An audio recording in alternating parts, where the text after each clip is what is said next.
Puralenrot och kaprifol, Campanula, liljeprästekrage, skvalderkål och höjmuggen och hornfyr, skiftevis i skygge och i lys. Sen ett år men nästa sommar först, jämför sleipe snegla och förmack, tørr og gjerrig når den lå der brak, gavmilderen slapp å være tørst.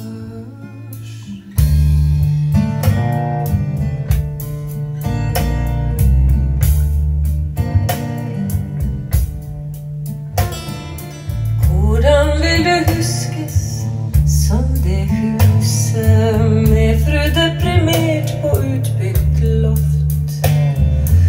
Over frøken lær seg lett beruse, samboer med lille frøken soft. Innerst inn i gangen Madame Hurpe, vis-à-vis kontrollmor ganger 2. Nærmest døra frøken hyggelig, vegg i vegg med fru har ikke tid. I kjelleren er mamma som var god.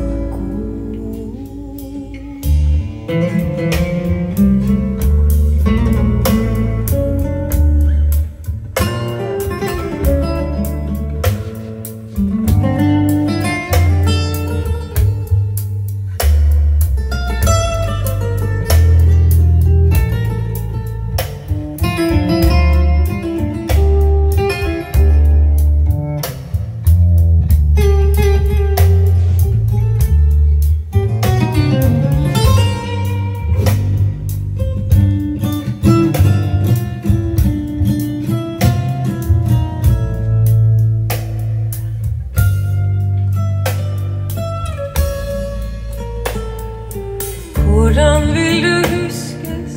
Hvordan vil du huskes? Hva vil du de skal finne i dine skap?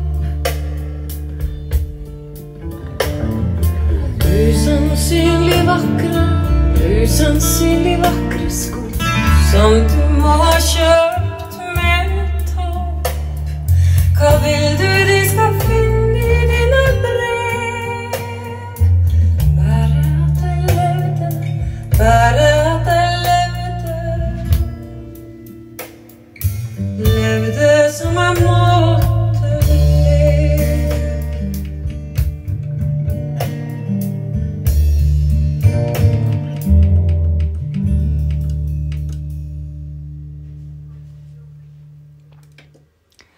Vâng, các bác vừa nghe được cái trình diễn từ cái đôi loa bô. Vâng, thật sự đây là đôi loa bô. Vâng, một chất âm phải nói là vô cùng hay, mê hoặc lòng người. Đó là 464 các bác nhé. Tình trạng đẹp xuất sắc, các bác có thể nhìn thấy này. Rất là đẹp. Từ những cái nhỏ nhất trở đi, rất là tuyệt vời. Một trong những thiết kế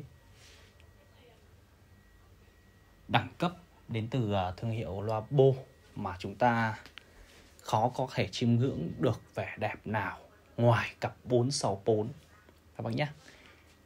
Cái độ bóng piano và cái độ hay hay không thì vừa em nó trình diễn qua một ca khúc thì các bác cũng đã hiểu được phần nào chất âm của nó khi mà phối ghép được đúng với chất mang lại, đó là dề bao cây vơ, thì nó sẽ phát huy ra được một cái chất âm vô cùng hay, vô cùng ngọt ngào.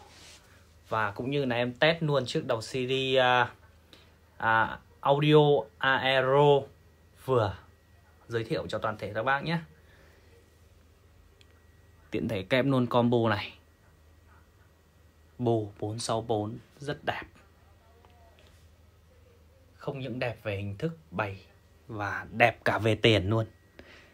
Riêng nói về tiền rất là đẹp, hình thức đẹp, chất âm hay. Về đầu CD này thì em cũng đã giới thiệu ở clip trước rồi. Vô cùng hay. Và đến từ thương hiệu Pháp thì không phải bao giờ phải suy nghĩ lăn tăn. nữa. Và bộ dề bao cây vơ thì liên tục được các bác ủng hộ bên Hoàng Nam Audio. Thì em cũng thỉnh thoảng mới về được thôi, thỉnh thoảng mới về được một vài bộ để phục vụ các bác, để các bác yêu những chất âm của loa bô thì đừng bỏ quên cái dề bao cây vơ này các bác nhé. Thì mọi thông tin chi tiết các bác cứ liên hệ Hoàng Nam Audio qua số điện thoại 077 922 8891 để em có thể được tư vấn cũng như ủng hộ, gửi hình ảnh chi tiết nhất cho toàn thể các bác khi các bác quan tâm cũng như ủng hộ bên Hoàng Nam Audio. Bây giờ em xin thân ái hẹn gặp lại toàn thể các bác ở những clip sau. Các bác đừng quên cho Hoàng Nam Audio một lượt like, một lượt chia sẻ cũng như là lượt đăng ký kênh để theo dõi những video clip về những sản phẩm mới của bên em. Xin thân ái hẹn gặp lại toàn thể các bác ở những clip sau.